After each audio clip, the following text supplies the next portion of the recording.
ئەنجومەنی ئاسایشی نەتەوە یەکگرتوەکان و وڵاتە یەکگرتوەکانی ئەمریکا و عێراق و وڵاتانی دراوسێشی داوا لە هەرێمی کوردستان دەکەن ڕێفراندۆم بۆ سەربەخۆیی ڕابگرێت، بەڵام هەتا ئێستاش هەرێمی کوردستان سوورە لەسەر ئەنجامدانی ئەم ڕێفراندۆمە و دەڵێت ئەڵتەرناتیڤێکی وایە نەخستۆتە بەردەمی بەرامبەر بە ڕاگررتنی ڕێفراندۆمەکە بێت. دکتۆر محەممەد جەلال مەجید مامۆستای پەیوەندیە نێونەتەوەیەکان لە زانکۆی ئەکسیتەری بەریتانیا لەگەڵ بەرنامەی کورد کۆنێکشنە. دکتۆرم کاتت باش؟ ئەم کاتتان باش؟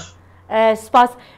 دکتۆر سەرەتا دەمەوێت بەو پرسیارە دەست پێ بکەم لەگەڵ هەموو ئەو فشارانی پێشووتر هەتا ئێستاش هەرێمی کوردستان هەر سوورە لەسەر ئەوەی کە ڕێفراندۆمەکەی ئەنجام بدات. جا پێت وایە ئەم فشارە نوێی ئەنجومەنی ئاسایشی نەتەوە یەکگرتوەکان بتوانێت ڕێفراندۆمەکە ڕابگرێت؟ بەڕاستی ئەم بەیانەی کە ئەنجومەنی ئاسایش دەری کردووە زۆر جێی سەرنجە، چونکە یەکێک لە بناگە سەرەکیەکانی بنیاتنانی نەتەوە یەکگرتوەکان میثاقی نەتەوە یەکگرتوەکانە لە ساڵی 1945 کە هەم لە فەسڵی یەک و لە فەسڵی نوە ئاماژە بە مافی گەلانەکات بۆ مافی چاری خۆنووسین.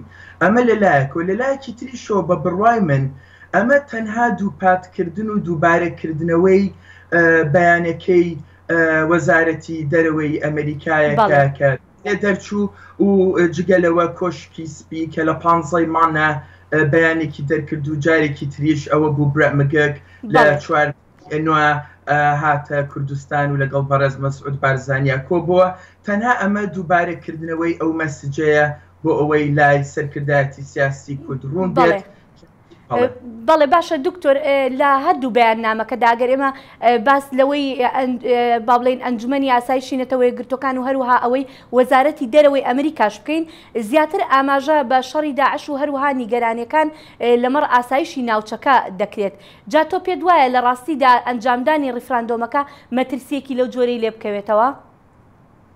لە ڕاستیە نیگەرانی سەرەکی ئەمریکا و وڵاتانی نێودەوڵەتی نسبەتەن بە ڕێفراندۆمەکە ئەوەیە کە هەرێمی کوردستان ببێتە مای دروستکردنی ناسەقام گیری زیاتر لە ڕۆژهەڵاتی ناوەڕاستە. بەڵام وەک بەڕێستا نەزانن لە نەویەکەوە کیانی هەرێمی کوردستان هەیە، بەڵکو وەکو ئاکتەرێکی عەقلانی تەسەڕوفی کردووە وەکو بکەرێکی عەقلانی و توانێتی پەیوەندیەکی تەندروستی هەبێ لەگەڵ وڵاتانی چواردەور بە تایبەتی ئێران و تورکیادا. لەبەرەوە لەو بڕوانیم کردنی ڕێفراندۆم ببێتە دروستکردنی هەر جۆرە پەشێویەک لە ناوچەکەدا بە بڕوان من زیاتر نیگەرانی ئەمریکا بۆەوە ئەگەڕێتەوە کە لە نەوەیەک بەرەو دواوە ئەمریکا تۆمەتبارە کرا بەوەی کە دەستی هەیە لە پارچەکردنی ڕۆژهەڵاتی ناڕاست و دروستکردنی دەوڵەتێکی سەربەخۆی کوردی لە دوای ڕاپەڕینی نەوەیەکەوە لەلایەکی تریشەوە وەک بەڕێستا نەزانن دوای کۆبوونەوەکەی حوتی حوزەیرانی بەڕێز مەسعود بارزانی کە ئیعلانی ڕێفراندۆمی کرد، مەسج و پەیامەکانی ئەمریکا هەندێک غموڵزی پێوە دیار بوو، هەندێک ئایوت دواخرێت تەجیل کرێ ئەوە بێت، بەڵام لە 14 نووا کە برێت مگەر کات و دوای ئەوە بەیانەکەی کۆشکی سپی، دوای ئەوە وەزارەتی دەرەوە، دوای ئەوە ئەنجومەنی ئاسایش ئەو غموڵز و نادیاریە. باشە دکتۆر، پێت وایە لەم کاتەدا سەرانی کورد ڕێبەرانی کورد چی بکەن؟ باشە بەڕاستی ئیستش ئەکەوێتە سەر ئەوەی کە ئایا چ جۆرە پاکیجێک پێشکەش بە سەرکردایەتی سیاسی کوردە ئەدرێت بەرامبەر ئەم نەکردنی ئەم ڕێفراندۆمە. بەڵام لە عینەکانی گەرانیەکی گەورەم هەیە من بەڕێستان شارەزای مێژوون ئاگادارن لە ساڵی 1924 عوسبەت الئومەم کە ئەو کاتە جێی نەتەوە یەکگرتوەکان بوو لە جنێکی باڵای ناردە دیپلۆماتێکی سویدی، دیپلۆماتێکی بەلجیکی و دیپلۆماتێکی هەنگاری بۆی بزانێ ئایا ویلایەتی مووسڵ دەیە ببێ بە بەشێک لە عێراق یان بەشێ لە تورکیا.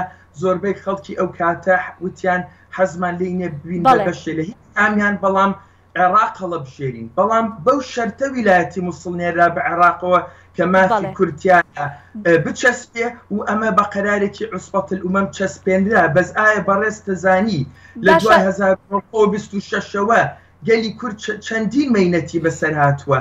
ئایا بڕیارێکی تری لەو جۆرە یان بەڵێنێکی تر لەو جۆرە ئەکرێت سەرکردایەتی سیاسی کورد ئتمئنان بکە کە نەکردنی ڕەفراندۆم مافەکانی دابینەکات؟ ئەمە بەڕاستی جێنی گەرانی هەموو کەسێکە. بەڵێ ماوەکەمان هەر ئەوە نەبوو دکتۆر، زۆر سپاس بۆ ئەم دەرفەتە. زۆر سپاس بۆ بەڕێزیشتان. سپاس دەکەین.